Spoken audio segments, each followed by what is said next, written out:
Ladies and gentlemen, welcome to this news hour on Équinoxe Tv. We are broadcasting from Cameroon's economic capital, Douala.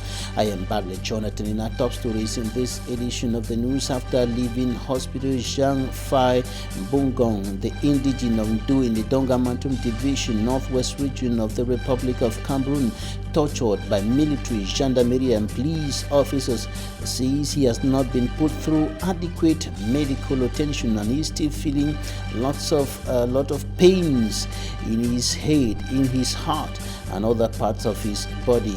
What happened to him? How did he get himself into the dragnet of security and defense forces? What is the present state of his health? He will answer these questions in this edition of the 6 p.m. newscast. We'll also take you to the far north region of the Republic of Cameroon, to the locality of Mada, a locality plagued by chronic underdevelopment. The locality has no access or inadequate access to potable water and other social amenities, no health center and a single school in that part of the country. We'll give you details coming up next.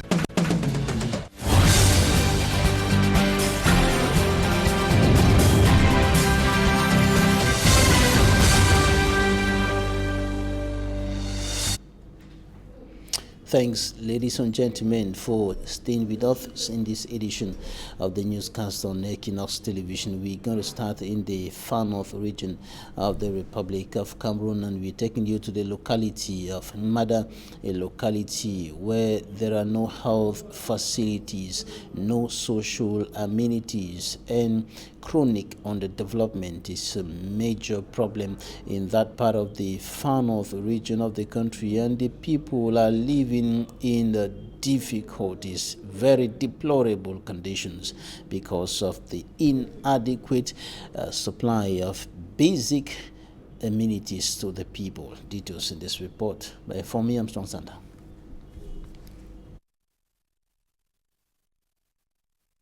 Welcome to Mada village, located some 10 kilometers away from Marwa, chief town of the far north region of Cameroon. Home to over 12,000 souls, Mada can only boast of a single primary school of 1 block and 2 classrooms, though created since 1993. At the center of the village is the unbelievable nature of the primary school building, more of a bush hut planted in the middle of a vast land where young Cameroonians study, seated on blocks. The unbearable teaching and learning conditions goes as if it's normal, and over their head is a roof made of stems of maize and millet. Each time learners here go for weekend, the classroom is transformed into a toilet by rascals. The headmistress says removing feces and other waste every Monday has become a normal phenomenon for her and her pupils. Faute de fenêtres et comme vous le constatez, pas de porte, pas de fenêtres. Lucas says the pathetic structure is the only one which has resisted the effects of nature over time, from among the 3 initially constructed by the local population. Je suis venu lorsque le bâtiment avait 5 ans. After over 27 years of hardship, Government Primary School Mada can now boast of a modern block of 2 classrooms with new benches, constructed by a good Samaritan, moved by the suffering of learners of the helpless Mada community. School officials are grateful and also confident that they will be able to make up for the teaching and learning deficit as a result of the poor infrastructure. Above the deficit in the educational infrastructure, Mada is also sick in every aspect of basic social services, from the absence of a health unit, electricity, and potable water. In short, Mada is more of a completely abandoned village. Now we're taking you to Ndu, the Dongamantum division, northwest region of the Republic of Cameroon, where we're going to hear the victim of violence Fai Mbungong, the indigene of Ndu, was tortured by gendarme officers and military and police officers in that part of the country, suspected of being in connection with the separatist fighters. He was severely tortured, and after he left the hospital, he says that he's not been put under adequate medical attention, and he's still feeling a lot of pains in his head, in his heart, and other parts of his body. What happened to him? How did he get himself into that? And what is his present state of health? Take a listen to this extract.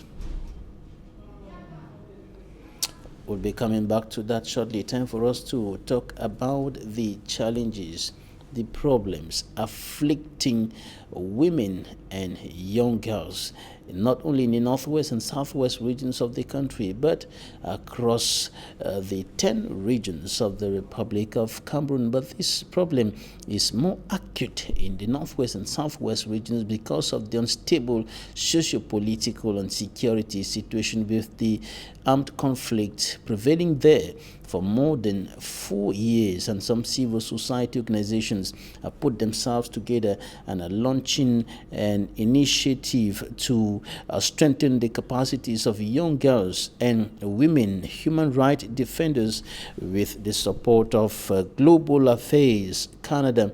The civil society organizations converge on the country's economic capital, Douala, today to launch that project, which is get at strengthening the capacities of the vulnerable groups of persons, notably women and girls, in the face of challenges, gender-based challenges, violence affecting them enormously. Take a listen to one of the civil society leaders.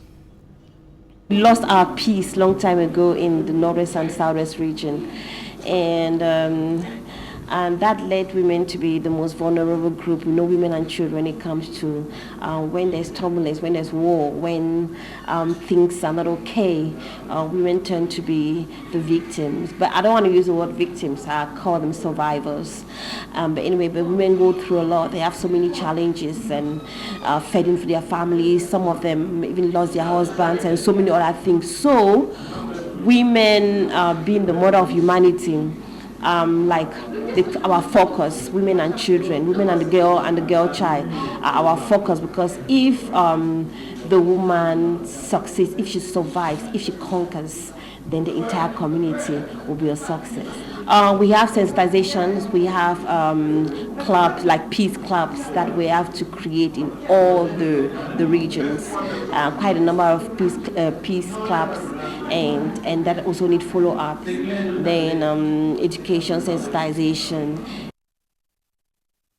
Society leaders, notably those coming from the littoral region, different parts of the littoral region of Cameroon, equally converged today to discuss the various problems affecting the society, affecting inhabitants of this part of the Republic of Cameroon, and they highlighted hate speech, tribalism, and lack of access to social basic services, or better still, inadequate supply of social amenities in several parts of the littoral region of the Republic of Cameroon. The civil society platform, or the platform of civil society organizations in the littoral region, identifying these various problems and working out strategies to provide solutions to improve on the people's living conditions. Charles Ekome reports. Civil society leaders, local authorities, and a couple of administrative authorities met today on a quest to finding durable solutions to socio-economic and political problems plaguing the city of Douala in the littoral region of Cameroon. We are trying to find solutions to social problems which may eventually cause more trouble in our region if not handled properly. During our last meeting, we managed to identify 2 problems. Problems which today have contributed in destabilizing a whole region which has a reputation for its multicultural heritage. There are 2 problems destabilizing our region. The first is hate speech, which has led to tribalism within our communities. tribaux ou ethniques. According to Gustave Azebaze, the second problem is the difficulty citizens face in accessing basic social services. L'accès The permanent access to water, electricity, and health are still major problems in our society. à la santé. This brainstorming exercise resulted to the development of ideas from these civil society leaders who have as aim to document this project. Aujourd'hui, nous venons pour élaborer un document.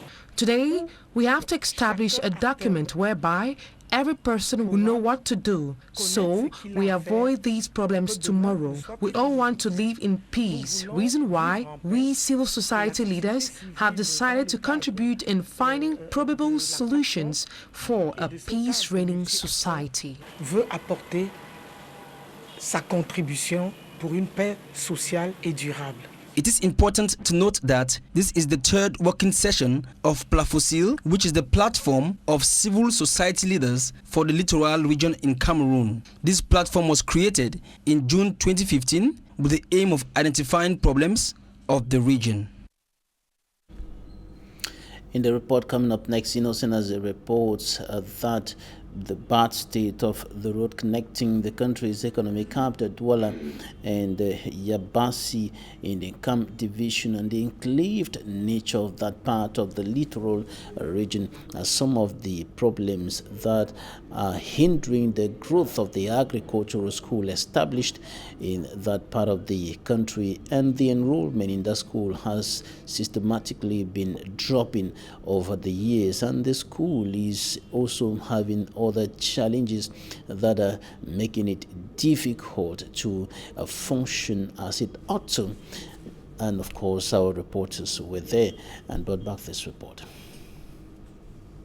On this small piece of land, the young Arist and his mates water tomato plants. They are in one of the practical fields of the Technical Agriculture and Professional High School Yabasi in the Kam division. This 50-meter square farm is solely for experimentation of a variety of tomatoes called Cobral 21.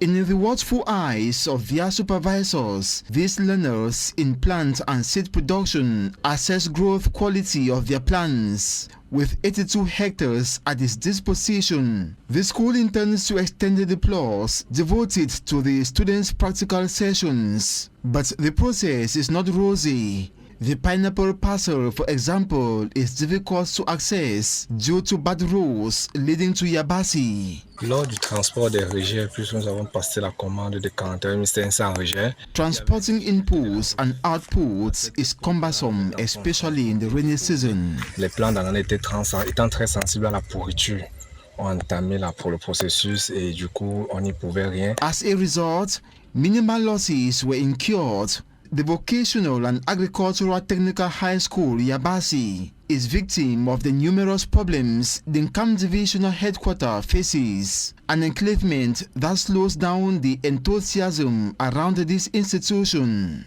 After the school attained a peak of 198 students during the 2018-2019 academic year, the number dropped to 163 students for the current year, according to Louis David Njenjok, first ever principal of the school. This is not satisfactory at all. We urge parents to send their children here for formation. Agriculture is backbone of every industrial development. Nous avons besoin des jeunes pour se former afin de relever tous les défis économiques de l'heure. If these school authorities are embarrassed, it is largely because the 350 expected number of students is never attained yearly due to the remote and landlocked nature of Yabasi. Added to this, lack of modern social amenities that may constitute attractive elements for the young people expected here. Also, lack of visibility for the very first technical, agricultural and professional high school in Cameroon, of which few Cameroonians are aware. Deux filières au premier cycle. Students are trained in animal and crop farming. And after 4 years, they are issued a professional certificate. Ceux-là sont titulaires de certificat d'aptitude professionnelle dans leur option choisie. Another concern around this professional school is the question of integration of the trainees. To date, little data is available on the integration rates of graduates from this school, but training the students to be capable of setting up agricultural businesses remain a challenge. Il fallait bien qu'il y ait une structure qui immédiatement les récupère et les insère. There should have been a structure that will receive these graduates and integrate them because they have the skills. Afin de mettre sur pied une unité de production.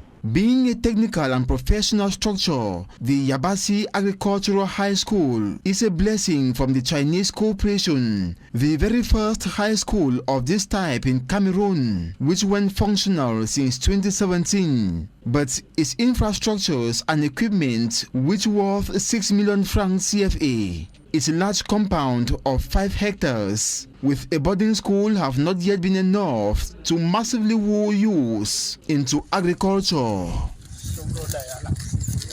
For understanding of the new tax and finance laws in Cameroon have been identified as factors adversely affecting business and tax revenue in the country, and this is why the Director of Taxation, the Director General of Taxation, brought together some business persons here in Cameroon's economic capital to discuss these issues in order to enhance business activities, to ease the business activities as far as tax payment is concerned, and also to step up tax revenue in the country. Johnson Come has more. The prohibition of the payment of taxes and duties in cash at tax offices and specialized management units, the consecration of e-payment on compulsory methods of payments of taxes and duties for large companies, the revision of the payment deadlines for taxes and duties for tax collectors' notices from 30 to 15 days. These are some of the modified tax and finance laws for 2021, which have been put to question by economic and finance operators who seem to have a problem understanding these laws. But the population, the ordinary person, doesn't even know. Even companies, you have to have a good tax guy who takes the pains to read and explain to you. So you find out that taxpayers go on, the year is almost through, and they don't even know that there are advantages, or reforms that have been done that should benefit everybody. So I think one of the key things we go away with is the need for this dialogue, the need for the government, for the tax department to look at ways to educate the population cannot be overemphasized. In the bid to finding ways of making these laws comprehensive, the Director of Taxation in Cameroon, Modeste Mopa Fatoing, will be presiding over a 5-day conference which began on the 15th of February in the economic capital, Douala. I came to deliver 2 messages. The first one was to congratulate the taxpayers of our country for having met their obligations in 2020, because 2020 was a very difficult year, but the taxpayers were able to pay what was expected from them, and the taxation administration was able to meet its target. And I wanted to congratulate them. Secondly, I took the opportunity of this visit to have discussion with taxpayers about the reforms that are undergoing within our taxation administration, especially the e-procedures in terms of e-filing, e-payments, and it was a wonderful discussion. I also seized the same opportunity to discuss about the changes that happen within the financial law, to throw light on the new measures that will be implemented beginning from January 2021. This working conference, with a weekly agenda aimed at enlightening these economic actors of large companies as well as economic operators of small and medium-sized companies, so as to revise these laws in the presence of financial experts and making them applicable for all Cameroonians.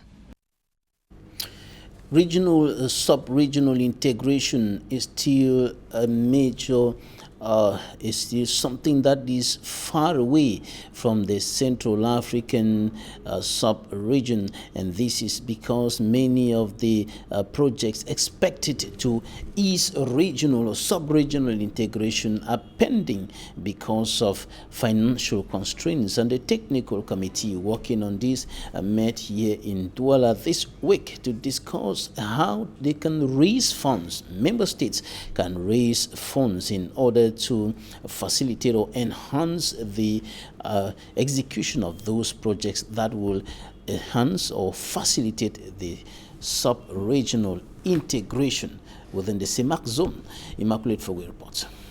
CEMAC member countries brainstorming on how to mobilize funds for the financing of sub-regional projects. These stakeholders have been urged to settle their debts and equally improve their financial records for better reintegration.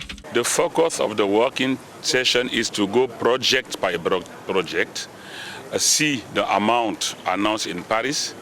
Is that amount available? If it's not available, what are the next action to be done? And also, if the amount is available, we have to arrange a program so that next step we will know that we have to negotiate convention. Next time we have to start the disbursement. Next time we have to go on the field with the mission to make sure that we are going to realize this project. The recommendations made by the technical committee in charge of managing these resources will be able to address some pending developmental projects of CEMAC member countries. We have to make sure that you can go from Cameroon to Chad, you can go today from Cameroon to Central Africa. So we are trying to work on integrative routes and so on. That is what we are trying to do. And it is very important because if we are not integrated, we will save ourselves together or we are going to perish together. So we have not. Though they are working in close collaboration with the International Monetary Fund, the technical committee has emphasized on the importance of enhanced collaboration with institutions such as the World Bank and Central African Development Bank for the better advancement of the 12 projects. I told you earlier that Jean Fai Mbungong, the indigene of Ndu in the Donga Mantum division in the northwest region of the country, says that he has not been put through adequate medical attention. He was tortured by officers of the National Armed Forces from the military, gendarmerie and police forces, and he was taken to the hospital. He's left the hospital, but he is still in a lot of pains. He's still feeling pains in his head, in his chest and other parts of his body. What happened to him? How did he get himself into the dragnet, or better still, the trap of the soldiers, gendarmes and police officers? And what is his present state of health? Take a listen to him. He spoke to our correspondent, Ndu. I be commode go for side for market for go greet my auntie. As from back 12 quarter. On that day, I left the house to greet my aunt at Mbakwu Quarter. Just when I left her house, I met soldiers around the next compound who called me, saying that I was Amber. I told them that I am not Amber, but they didn't listen to me and started beating me from there right up to the council building. They just start beating me from Mbakwu right up to council. Yes, the medicine where I get them. It will be traditional medicine where we be at the treat cough. The traditional medicine I had on me was that which I used to treat cough and stomach bite. That's why I did not. That's why I agreed to taste when they asked me to do so. That's why I agreed to taste when they asked me to do so. Then they will ask me whether I test the medicine. Me, I agree. I test them all. The one to treat cough was mine because I had cough, and that to treat stomach bite was meant to treat another patient. I inherited the traditional medicine from my late father, and I have been using it to help people. The two IDPs, one will be my own ID, then the other one will be my late papa. Concerning the national identity card, one was mine and another belonged to my late father. I went out to establish his death certificate. No, that very spot them where they beat me at the ear pains. Even like my chest at the ear pains from inside, and my head at the ear pains from inside. I am still feeling pains inside my chest and within my head. This is all the drugs they gave me in the hospital in Kambe.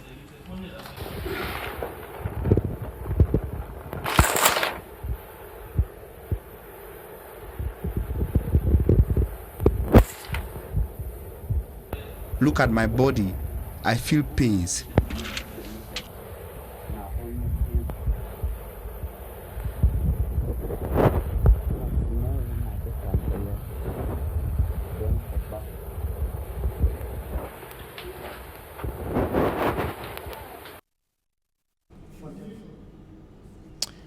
That was testimony by Jean Fai Mbungon, the indigene of Ndu in the Donga-Mantum Division, northwest region of Cameroon, who was tortured by military, gendarmerie and police officers.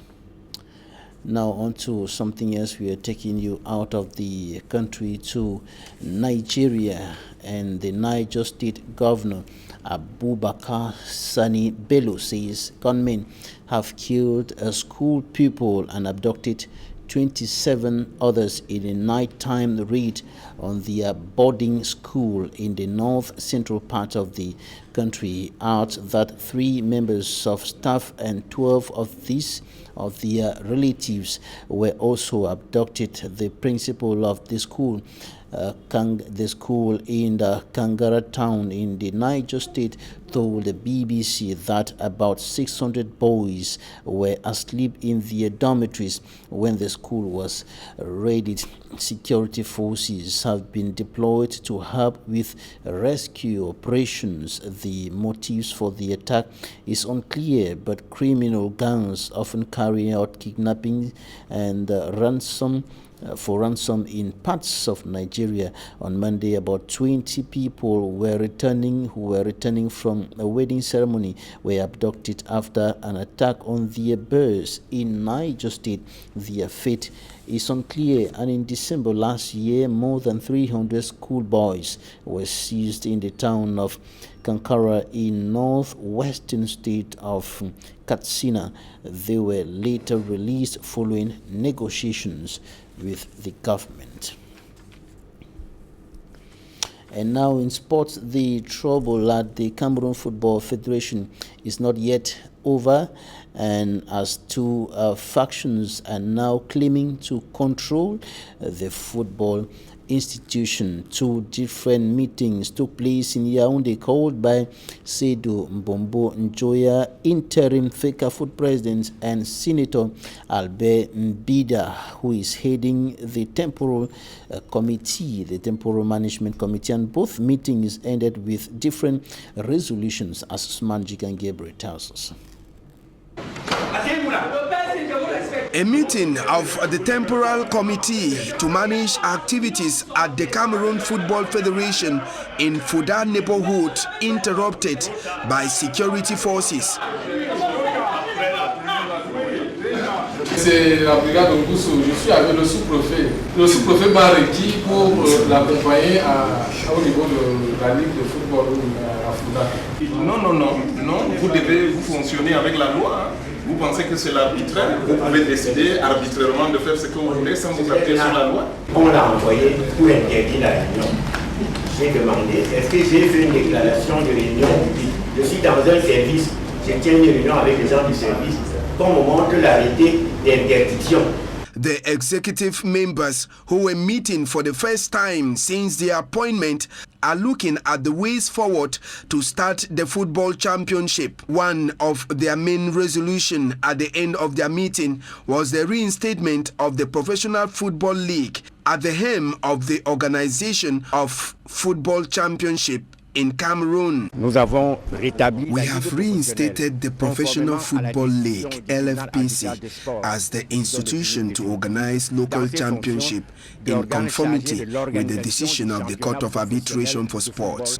The president of the temporal committee managing activities at Fecafoot sends a warning to other club presidents ahead of the start of the new football season. We have called to their attention not to participate in any championship organized by another organ apart from the Professional Football League, because result of such championships will be invalid at the end of the season. If the meeting at the Fuda neighborhood was interrupted at one point before it continued, that which took place at the Fecafoot head office in Tsinga under the supervision of Seydou Bombo-Joya went on his free, with 25 club presidents answering present and 10 club presidents absent.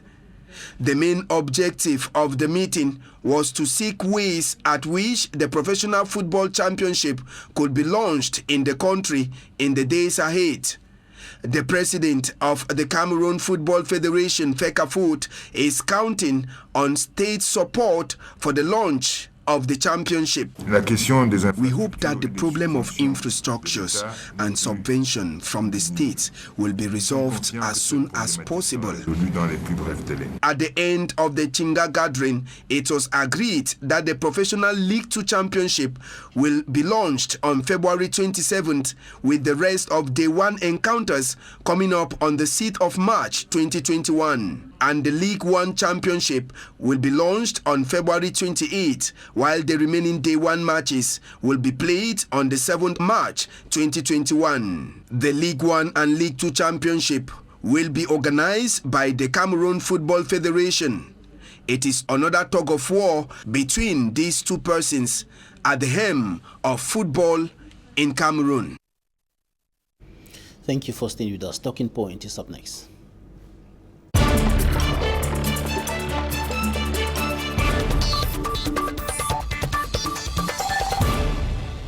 Today we are receiving a national and continental youth leader. Kengafak Ernest is the divisional president of the Cameroon National Youth Council for Libya Lem in the Southwest region and continental president of Africa Patriotic Youth Council Movement, founder of King Africa Multi-Service Youth and Business Development Association. Kengafak Ernest, thank you for joining us today. Thank you, Mr. Babula Jonathan. It's my pleasure to be here to talk on issues concerning the youth in Cameroon and beyond. Right, you're from Libya Lem in the, notably from Fontem, yes, in the Libya Lem division, southwest region of Cameroon. When's the last time you visited your village?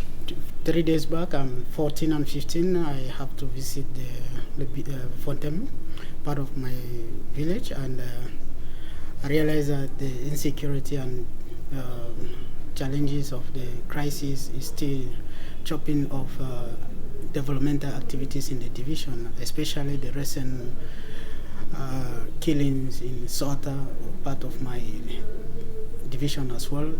It is a very sad situation as we see. Things are not moving the way we expect as young people to see it move. What did you see? What did you hear? What I saw is that looking at the division today, you hardly find people. Life is not the way it used to be before, and a village where, or a quarter where you used to have 20, maybe let's say 100 people, you can barely find 20 persons there, which even the few people that are there, they are just there because they don't have an option. Because you cannot imagine that for the past 4 years, there is no the market that the people living back home they can visit to buy their common needs is not operational, and they have to maybe send things from Chang to other neighboring places where they can get basic things. And concerning education and other things, everything is grounded, so it is not a positive feedback when you visit the BLM today and if you had visited the BLM 4 years back. You certainly met some of the few persons who are living, who are still there. What did they tell you? They just have to say that they pray that this crisis comes to an end and they see how life can return to normalcy so that they carry out their activities as usual. So their experience is that they don't have enough to take care of themselves, because even they struggle to do little things they can do, they don't have access to exhibit them so that it can bring them income. Right, you are the divisional president of the Cameroon National Youth Council for Le BLM. Did you meet some of the young people? Actually, I met some of the young people who are doing Okada business and other farming, but they still complain the same. The complaint remains the same. When the country is in crisis, everybody is in crisis automatically. So you cannot expect this hardship for the past 4 years for someone to tell you that things are okay. So the basic understanding is that a lot of people are still under hardship and they cannot actually confirm to you that things are normal, because you see yourself that things are not moving. All right, to those who are still in the quarters within the communities, what did you tell them? I have to just assure them that things will not happen like this forever. There is still hope that things will get better, especially when we compare the crisis we are facing today with the existing crisis that has affected other places of the world in the past.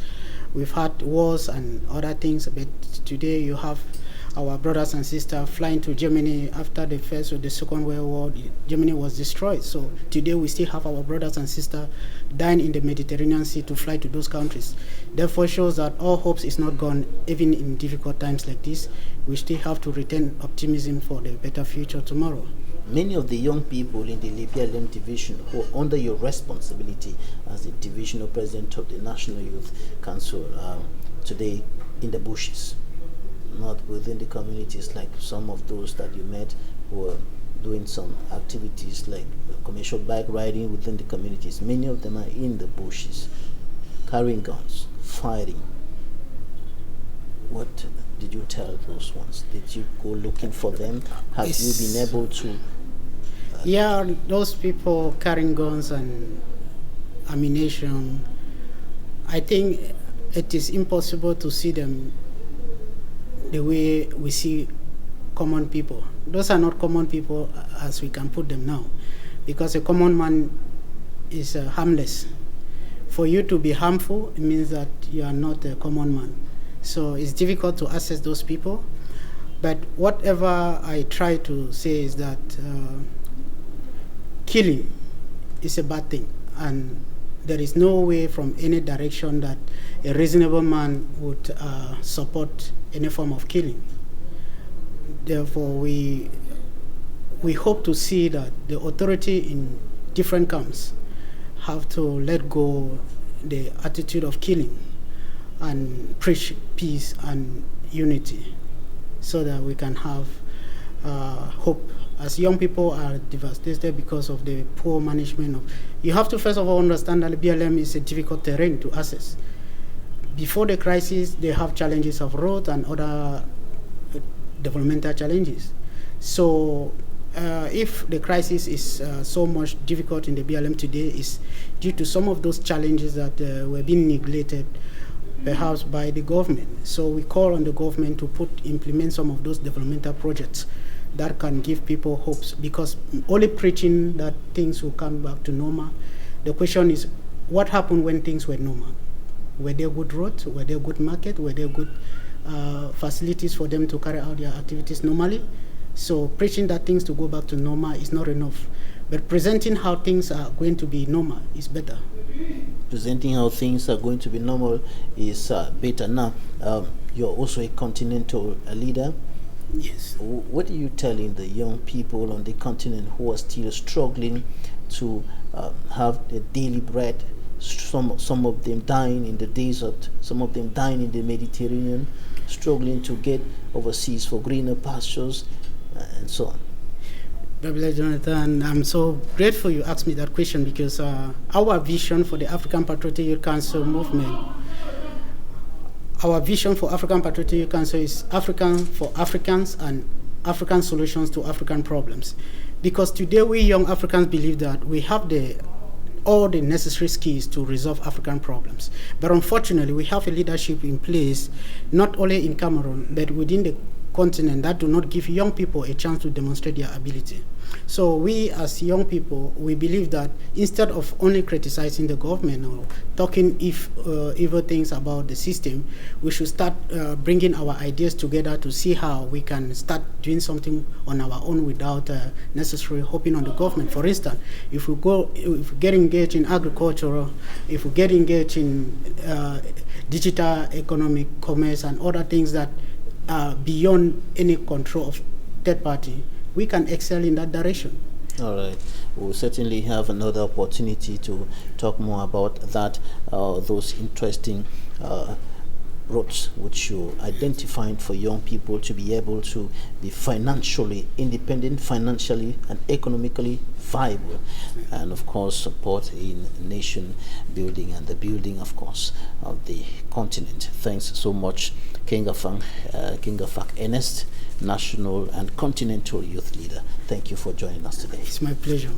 Thanks, ladies and gentlemen, for staying with us. This is where we end this edition of the news on Equinoxe Television. Equinoxe comes up next with Sergio Longoto.